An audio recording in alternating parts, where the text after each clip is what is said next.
Saya ingin mengajak Bapak Ibu sekalian membaca firman Tuhan dan sesuai dengan tema, yaitu hidup oleh kasih karunia Allah. Tetapi karena kasih karunia Allah, aku adalah sebagaimana aku ada sekarang, dan kasih karunia yang dianugerahkannya kepadaku tidak sia-sia. Sebaliknya, aku telah bekerja lebih keras daripada mereka semua, tetapi bukannya aku, melainkan kasih karunia Allah yang menyertai aku. Kita tahu bahwa Paulus adalah penulis daripada surat ini. Dulunya dikenal sebagai pembenci, bahkan penganiaya dari murid-murid Kristus. Kebenciannya begitu luar biasa. Namun suatu saat ketika dia berencana untuk menganiaya, bahkan mungkin membunuh para pengikut-pengikut Kristus, Tuhan Yesus menampakkan diri kepada Saulus. Perjumpaannya dengan Tuhan Yesus pada saat itu mengubah secara total kehidupannya. Dan Saulus mengalami pertobatan yang begitu dahsyat. Dari seorang musuh besar, dari seorang pembenci terhadap orang-orang yang mengikut Kristus, pada akhirnya menjadi pelayan dan rasul Tuhan yang sangat militan.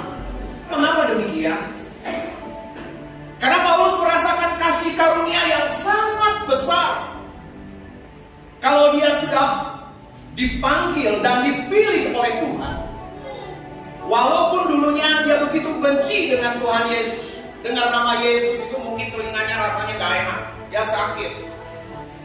Walaupun dia seorang penganiaya para pengikut-pengikut Tuhan, namun ada satu hal yang menarik, saudara. Ketika Tuhan Yesus datang bertemu dengan Paulus yang tadinya adalah Saulus, dia datang kepada Paulus tidak untuk menghakimi atau menghukum. Saudara, ketika kita bertemu dengan seseorang yang membenci kita, yang memfitnah kita, yang menganiaya kita, apa respon kita? Hati kita tentu bongkok, betul? Sakit. Kalau bisa saya tidak mau lihat mukanya. Pertemuan Yesus dengan Saulus berbanding terbalik dengan orang-orang pada umumnya. Karena dia datang bukan untuk menghakimi, tetapi datang untuk mengubah hidup Saulus. Karena dia melihat kasih yang tak terbatas yang dicurahkan dari surga, sehingga hidupnya yang kotor, hidupnya yang tidak berkenan, hidupnya yang penuh dengan kebencian, kepahitan, sakit hati, berubah secara drastis ketika dia bertemu dengan Tuhan Yesus. Ketika seseorang merasakan besarnya kasih Tuhan, maka dia akan menjadi pribadi yang diubahkan, pribadi yang bertumbuh di dalam kehidupan rohaninya. Dan dapat dipastikan hatinya selalu rindu untuk melayani Tuhan dengan penuh sukacita, dengan sukarela, dengan ketulusan hati, sekalipun harus mengalami perjalanan iman yang sulit dan penuh pergumulan seperti yang dialami oleh Paulus. Jika Paulus mengenal Kristus, menikmati kasih karunia-Nya yang ajaib, maka akan timbul kesadaran yang kuat bahwa hidup yang dijalaninya sekarang adalah semata-mata karena kasih karunia Allah. Bukan karena kehebatan, bukan kekuatan diri.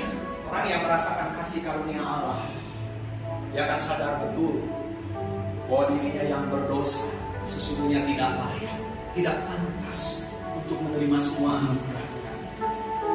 Suatu hari saya terima SMS gelap, dan isi SMS itu bernada kekesalan dia terhadap saya.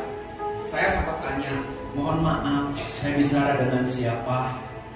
Orang ini tidak menjawab, bahkan mengeluarkan ungkapan kata-kata yang negatif terhadap saya. Dan ada satu kalimat yang begitu berkesan di dalam diri saya. Kalimat yang dia sampaikan begini, Bapak ini gak pantas jadi pendeta. Tapi saya saat itu jawab,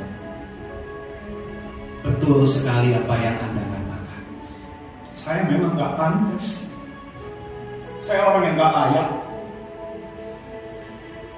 Tidak ada sesuatu pun yang dapat dibanggakan di dalam diri saya. Saya punya kehidupan latar belakang yang buruk, keluarga yang hancur.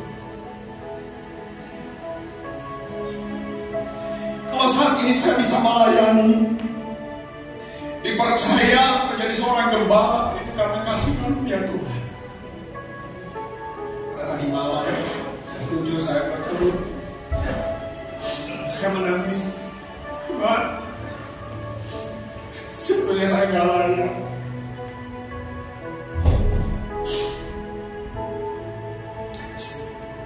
Saya bisa merasakan apa yang Paulus rasakan. Betapa besar kasih Tuhan dalam diri saya. Jadi saya tidak membantah kalau ada orang yang mengatakan saya memang tidak pantas. Apa yang pantas? Bicara kebaikan, banyak orang yang lebih baik dari saya. Bahkan jangan itu Pak, di antara saudara ada yang jauh lebih baik dari saya. Bicara soal kehebatan, banyak yang lebih hebat. Siapa saya? Tidak ada sesuatu yang istimewa. Ketika saya membaca firman Tuhan ini, hati saya bergelora, hati saya bersyukur. Sama seperti yang Paulus rasakan. Rasul Paulus katakan kasih karunia yang dianugerahkan Tuhan kepada Paulus tidak sia-sia. Mengapa demikian? Karena Paulus merespon dan menghargai karunia Allah melebihi apapun yang dimilikinya. Dalam Filipi pasal 3 ayat 8 dikatakan, malahan segala sesuatu kuanggap rugi karena pengenalan akan Kristus Yesus Tuhanku lebih mulia daripada semuanya. Oleh karena dialah aku telah melepaskan semuanya itu dan menganggapnya sampah supaya aku memperoleh Kristus. Dia menganggap karunia Allah itu jauh lebih besar dari segala yang dimiliki. Kalau Paulus, seorang yang lulus S3, yang dulunya begitu benci dengan kekristenan, bisa berkata demikian. Dia begitu menghargai kasih karunia Allah, melampaui semua yang menjadi miliknya, bahkan dianggap sampah. Bagaimana dengan kita? Seberapa besar kita merespon dan menghargai kasih karunia Tuhan? Ketika kita tidak menghargai kasih karunia Tuhan, maka kasih karunia yang ada pada kita itu akan menjadi sia-sia. Beberapa tahun yang lalu, saya menerima pemberian sepasang jam sebetulnya ya. Saya pikir jam ini biasa saja, sehingga saya jarang memakainya. Tetapi beberapa hari kemarin, ketika saya buka di online dan saya perhatikan mereknya, lalu saya buka, saya kaget. Saya kasih tahu sama istri saya, "Man, ini ternyata jam harganya mahal." Ketika tahu bahwa jam ini bernilai lumayan tinggi, ada kebanggaan diri saya. Maka saya mau pakai terus jam ini. Nah, seberapa besar saudara menghargai kasih karunia Tuhan? Apakah kita menganggap biasa saja? Kita menanggapi kasih karunia Allah dengan biasa-biasa saja. Saya percaya bahwa kalau saudara dipanggil hari ini, dipilih itu karena kasih karunia-Nya. Bisa hadir di tempat ini karena kasih karunia-Nya. Saya teringat dulu Pak Budi, ya, itu yang ada duduk di pojok itu.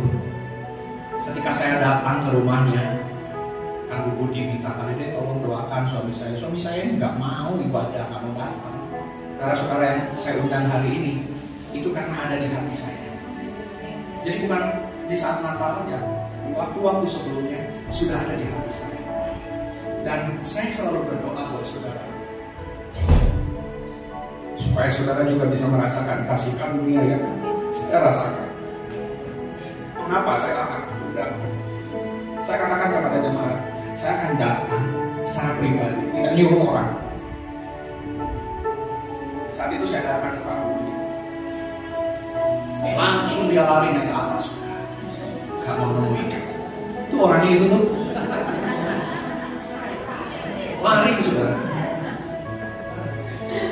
Tapi saya tidak bosan, saya doa. Sesuai dengan kerinduan istrinya, saya doa. Suatu saat pernah sakit, dan sakitnya itu parah. Paru-parunya berisi cairan nanah, bukan sedikit, di total mungkin berliter-liter ya. Saya lihat sendiri sudah. Nah saat sakit itulah saya datang, nangis ya. Saya doa, puji Tuhan, Pak Budi sekarang menikmati kasih karunia Tuhan.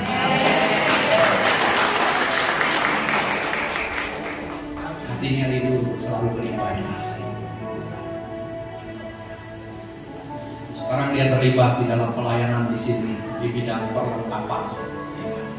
Ada sesuatu langsung merespon. Itulah orang yang menerima kasih karunia Tuhan. Dia tidak ingin membuat kasih karunia itu menjadi sia-sia, tetapi dia memposisikan kasih karunia Allah di atas segala-galanya. Ketika kita mengalami hal ini, maka kita akan menghargai kasih karunia ini sedemikian rupa. Sama seperti yang dialami Paulus. Kita akan mengiring Tuhan dengan sungguh-sungguh.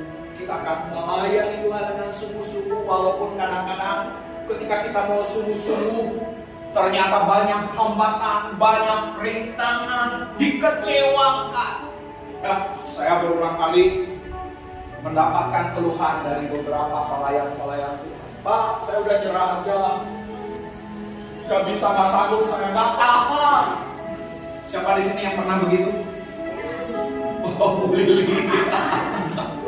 Gak tahan aku. Saya bilang, itulah hidup melayani Tuhan.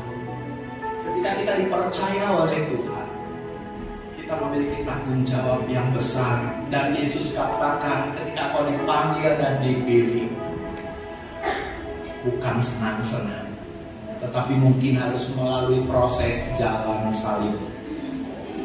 Pikul salib, sangkal diri. Ketika kita menikmati anugerah Tuhan, maka kita akan mengiring Tuhan, melayani Tuhan dengan bersungguh-sungguh. Jadi bukan hanya sekadar jadi ikut ibadah, enggak. Kita akan terlibat ya. Kita mau berbuat sesuatu, bagaimana aku dapat mempermuliakan nama Tuhan. Kita tidak memberikan sesuatu yang sisa kepada Tuhan,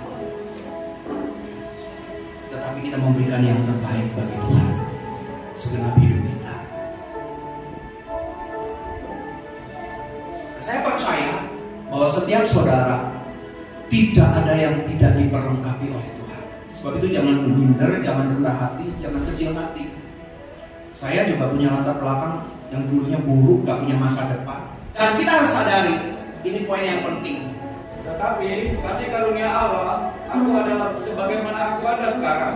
Iya. Dan kasih karunia yang dianugerahkannya kepadaku tidak sia-sia. Iya, lanjut. Sebaliknya, aku telah bekerja lebih keras daripada mereka semua. Tetapi bukannya aku, melainkan kasih karunia Allah yang menyertai aku. Iya. Orang yang menerima kasih karunia Allah akan bekerja keras untuk melayani dan memuliakan Tuhan. Tapi firman Tuhan katakan, tetapi bukan karena aku, melainkan kasih karunia. Dalam terjemahan lain dikatakan, tetapi itu bukan karena kehebatan saya, melainkan karena terdorong oleh kebaikan hati Allah yang menguatkan hati saya. Saya yakin semua sepakat bahwa Paulus adalah orang yang cerdas dan orang yang hebat. Namun kenyataan tersebut bertolak belakang dengan pengakuannya sendiri. Dia katakan keberhasilan yang telah diraihnya bukan karena kehebatannya, melainkan semua karena terdorong oleh kebaikan dan kasih karunia Tuhan semata.